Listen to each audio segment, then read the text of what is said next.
So, hello and welcome all of you to Easy Electrical. So, in today's class, what we will do is that we will go into the next session of your circuit theory part. Okay, in the circuit theory, before going to that,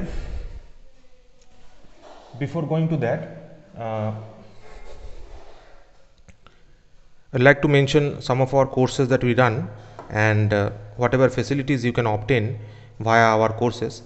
That is, we provide basically your technical part, your non-technical part, test series included, practice sets are also there, recording of the classes. Basically, whatever class you do with us, everything will be recorded and will be uploaded or shared with you via YouTube. Now, coming to next point, that is, we are also dealing with some practical classes. We tend to include practical classes. We also we will be including, and one more thing is exam specific notes that we give basically. Okay, this basically helps the students in whatever exam you are giving. Suppose you are giving a WBPSC examination, or you are giving a, suppose say you will be giving SSC JE or Railway JE examinations, everything will be covered, and our new mode of teaching will be mentioned beforehand. As you can see, all the RRS videos will be on the English mode only. Okay, because English is a because English is your common language, so everybody can understand. So now in today's session, see some of the short questions that we have taken up. What is the term that is used to describe the ability of the device to store the energy in the form of magnetic field? So here basically your inductance is the property that basically stores energy in the form of magnetic field.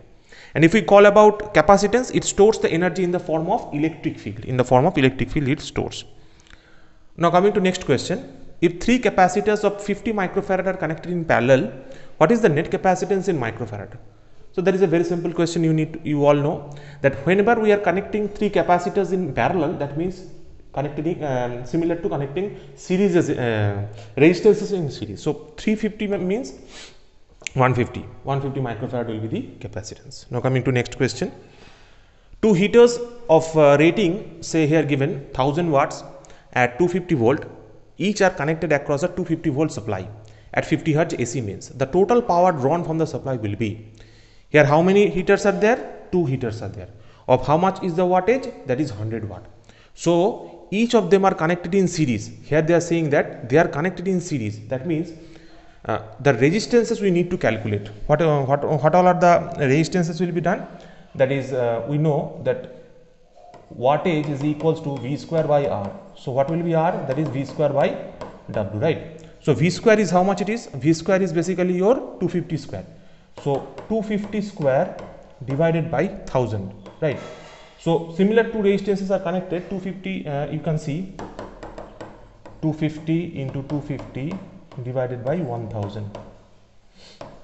If we just calculate these two, so 25, 625, that is 62.5. If we connect 2, then we will get 125 ohms as the resistance, right? We have got the resistance. So what is the wattage will be? That is wattage will be V square by R. So what is the V? 250 square by 125. That means 250 into 2, right? That is 500. So 500 watt will be the correct answer. Now coming to next question. Which of the following is a non-linear circuit parameter? Basically transistor is a non-linear circuit parameter. All of them are linear circuit parameters.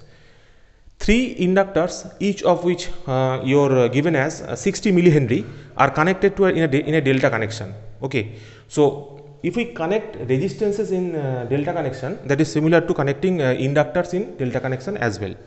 Okay, so the value of the inductance of the each arm will be equivalent star they are asking. So they are giving us delta like that. So equivalent star they are asking. So equivalent star how much it is? Multiply the two, that means 60 into 60 divided by 180. So it is your 20 ohm will be the answer, 20 millihenry will be the answer. So you have to do these problems very fastly, okay, so that you can get time in other questions as well, because you see what will happen is there will be only the very minimal time will be available to you, that is around 45 seconds you will be getting.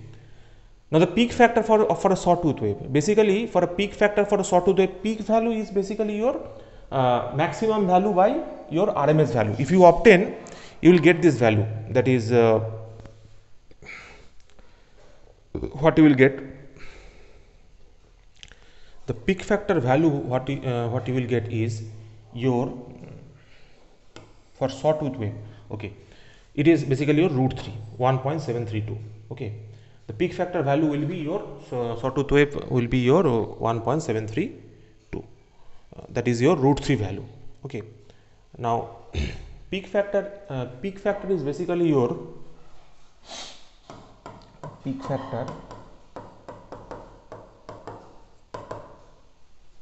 factor is basically your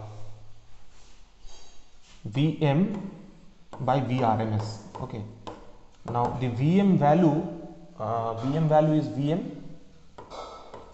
and your Vrms value is Vm by root 3. So from that you will get the root 3 value. Now coming to next question. Resonance in any system occurs because of, why the resonance occurs? Because of the system that contains both complex conjugate poles. Because of the presence of the complex conjugate poles, the resonance mainly occurs. The one of the more resonating considerations is that XL equals to XC. Inductive reactance is equal to inductive capacitance. In the case of series resonance, the below resonating frequency circuit behaves as, suppose below resonating frequency, you all must remember this thing, that the value is capacitive. Okay, when the frequency is less, you will find that if this is the omega, okay, if the frequency is less, you will get something like this as a capacitor curve, whatever the nature of the capacitor. Now if you calculate the inductive part, that will be like this. Okay, so from this observation you can get here, in the middle point there is a your curve will be there. In this side if you come, the XC will be greater, the circuit will be capacitive. In the other side you will get the inductance will be more. Okay, this curve you can easily plot like this. Suppose your XC means 1 by 2 pi f into c. If you put the value f to be 0, then what will happen? XC will become infinite. So at 0 the value of XC will be infinite, and at infinite the value will be 0, that infinite the value will be 0. Similarly at XL, if we type to calculate 2 pi FL, if you put the value f to be 0, the value will come out to be 0, right? The value will come out to be 0. If you put the value of f to be infinite, the value will come out to be infinite.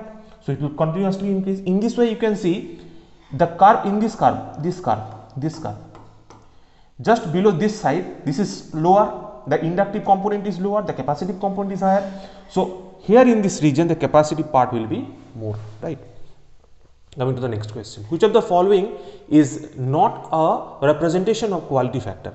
See here, this is a representation, this is a representation, but this is not a representation. So this will be your correct option. Okay, so the correct option will be Vc by V, but this V should be at resonance.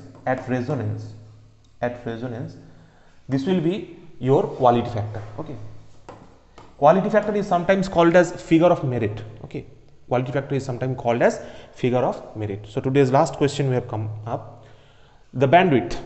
Okay, the bandwidth is basically your resonating frequency divided by quality factor.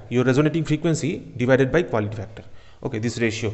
So you have to keep in mind this thing, that these questions, whatever questions I am taking, every question is very much important. Okay, if you have any doubts, whatever classes we are doing, you can correctly mail us at in this mail ID, and also call us or message us at this number.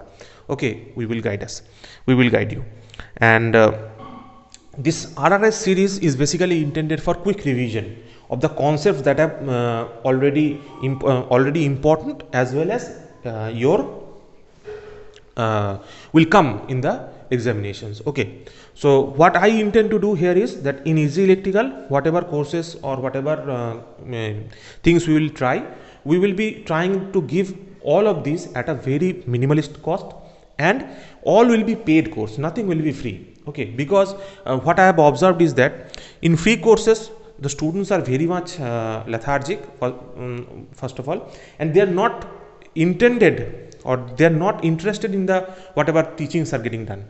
So what I would mention here is that every course will have a very small registration fee, like this RRS is having a registration fees of just ₹10. So the quality of the video and whatever we are doing, from that you can certainly guess that it is not a ₹10 course, but We intend to help the students. That is our main priority, and help the students in a structured manner. So thank you for staying up to this point. Hope you have a nice day. Thank you.